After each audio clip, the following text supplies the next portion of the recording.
Hai, hello, salam sejahtera Malaysia. Selamat datang ke channel Fels Lifestyle. Terima kasih tuan-tuan dan puan karena terus setia dan terus bersama di dalam channel ini. Saudara-saudara yang saya hormati, siapapun juga yang menjadi pemimpin tertinggi dalam sebuah parti, perlulah menunjukkan teladan yang baik. Mana-mana parti di dalam negara Malaysia hari ini, tidak kira daripada pembangkang, daripada kerajaan, perlulah menunjukkan bahwa mereka parti yang layak untuk memerintah. Bercakap tentang parti pembangkang, ini satu tamparan padu untuk Hadi Awang dan seluruh kepimpinan PAS. Dalam satu artikel yang saya lihat daripada Malaysia kini, PAS perlu henti bodohkan rakyat dengan teori konspirasi dangkal. Kenyataan daripada ahli parlimen DAP. Umum juga mengetahui hubungan di antara DAP dan PAS tidaklah begitu baik. Namun, ini satu tamparan padu untuk kepimpinan PAS. Apa yang PAS dah lakukan? Adakah dengan berita ini boleh membuatkan penyokong-penyokong PAS lari? Boleh membuatkan wakil-wakil rakyat daripada PAS untuk lari? Mungkin lari, kalau keluar parti tak apa. Kalau sokong kerajaan, kalau berpaling tadan, Ahli Parlimen Kepong, Lim Lip Eng, membidas timbalan Presiden PAS, Tuan Ibrahim, Tuan Man, berhubung dakwaan bahwa akta pembaharuan semula bandar URA ialah satu rancangan halus untuk mengusir komuniti tertentu dan membuka jalan kepada pilihan raya kerajaan tempatan. Dalam satu kenyataan, Lim menuduh PAS ketandusan isu sehingga terpaksa menjajah mitos perkauman murahan untuk menakut-nakutkan rakyat. Hakikatnya, URA diwujudkan untuk memperbaharui kawasan perumahan lama yang usang, tidak selamat dan berisiko tinggi untuk didiami. Bagus-bagus kerajaan nak tambah baik, kerajaan nak memberikan kemudahan kepada rakyat, disitulah pula kepimpinan PAS membuat kenyataan sedemikian. Banyak bangunan mengalami masalah struktur, sistem elektrik dan saliran uzur, selain ketiadaan fasiliti moden. Jika PAS mahu mempertahankan rumah hampir roboh dan membiarkan rakyat hidup dalam keadaan bahaya, itu pilihan mereka. Tetapi kerajaan Madani tidak akan membiarkan rakyat terus terperangkap dalam kemiskinan bandar hanya kerana takut kepada perubahan. Jadi saudara-saudara yang saya hormati, apa komen Anda? Hai, hello, salam sejahtera Malaysia. Selamat datang ke channel Fels Lifestyle. Terima kasih kerana terus setia dan terus bersama di dalam channel ini. Cerita panas, tidak lain dan tidak bukan, masih lagi berkaitan dengan skandal rasuah di Sabah. Belum selesai lagi. Dan pada akhirnya, banyak pihak yang mula bercakap dan mula membuat pertanyaan dan persoalan berkaitan dengan isu ini.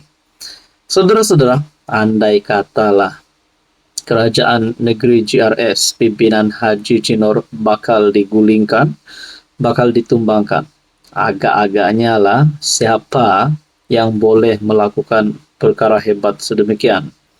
Adakah warisan ataupun UMNO Sabah ataupun parti-parti lokal di Sabah, ataupun mungkin ada gabungan baharu. Dan sudah pasti antara nama calon ketua menteri yang pernah disebut di dalam channel ini, antaranya Syafiq Apdal, ada yang kata bagus tes Bung Mokhtar dulu, jadi banyaklah cadangan. Jadi pada akhirnya saudara-saudara, ini satu kejutan daripada kepimpinan warisan terhadap SPRM. Adun warisan bagi soalan sakit kepala buat bos SPRM. Seorang lagi pemimpin warisan menegur SPRM berhubung cara agensi itu mengendalikan kes dakwaan skandal rasuah melibatkan sejumlah ahli politik. Kali ini adun parti itu Justin Wong.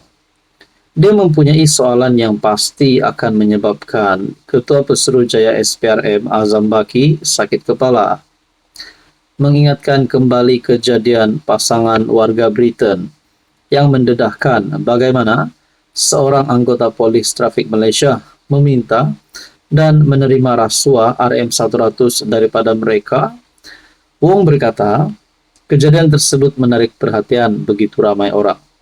Justeru kata Adun Sri Tanjung berkenaan, dia mau bertanya kepada Azam, mengapa hanya 3 anggota polis trafik yang terlibat disiasat dan ditahan reman? Sebaliknya pasangan pelancong asing terbabit yang merupakan pemberi suapan tidak diambil sebarang tindakan. Saya percaya Azam sakit kepala untuk menjawab soalan saya, sebab keadaannya sama seperti skandal rasuah yang berlaku di Sabah dan disertai 8 rakaman video. Pada 30 Januari tahun lalu, pasangan Chris dan Marian Fisher dilaporkan membantu pihak berkuasa dalam siasatan mereka selepas rakaman video kejadian meminta suapan itu disiarkan di YouTube lalu menjadi tular. Wong membangkitkan perkara itu selepas Azam mengulangi pendirian SPRM bahawa pemberi maklumat skandal di Sabah yang mendakwa memberi rasuah kepada beberapa adun negeri itu tidak akan diberi perlindungan. Menggariskan senario berbeza, Wong berkata, Azam mesti memutuskan siapa yang harus dibawa ke muka pengadilan. Nah, sudah pasti antara salah satu pihak yang bersalah, sama ada nama-nama yang disebut di dalam skandal rasuah Sabah yang tular ataupun pemberi maklumat itu. Jadi kita nantikan saja siapa yang bersalah. Tapi bagi rakyat di negeri Sabah, mereka pasti mahu keadilan. Siapapun bersalah perlu dikenakan tindakan undang-undang. Nah, persoalannya siapa? Apa komen Anda? Hai, hello, salam sejahtera Malaysia. Selamat datang ke channel Fels Lifestyle. Terima kasih tuan-tuan dan puan kerana terus setia dan terus bersama di dalam channel ini. Ada satu kredit baru untuk kerajaan perpaduan pimpinan Anwar Ibrahim. Walaupun banyak kecaman, walaupun banyak saja cerita daripada pembangkang untuk menumbangkan Anwar, menumbangkan kerajaan Madani, pada akhirnya saudara-saudara, satu berita baik yang sudah diumumkan kerajaan melalui Anwar Ibrahim berkaitan dengan kenaikan gaji sebelum ini ada diumumkan. Dan terkini pula Menteri Ekonomi Rafizi Ramli membuat pula satu pengakuan, satu pengumuman yang pasti membuat pembangkang, membuat Perikatan Nasional terkejut, terperanjat, terkedu. Langkah kerajaan seterusnya naikkan gaji melebihi kos sara hidup. Kalau ini akan berlaku nanti, sudah pasti kerajaan Madani pimpinan Anwar Ibrahim, sudah pasti PMX akan sekali lagi menjadi pilihan rakyat pada pilihan raya umum ke-16 nanti.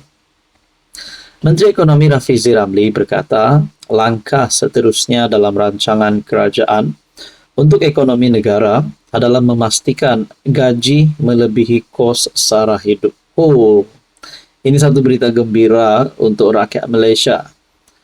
Kata Rafizi, sekiranya inflasi dapat dikekalkan di bawah 2% untuk beberapa tahun akan datang, campur tangan kerajaan untuk meningkatkan gaji dan mewujudkan pekerjaan berpendapatan tinggi akan mula mengurangkan tekanan kos sara hidup.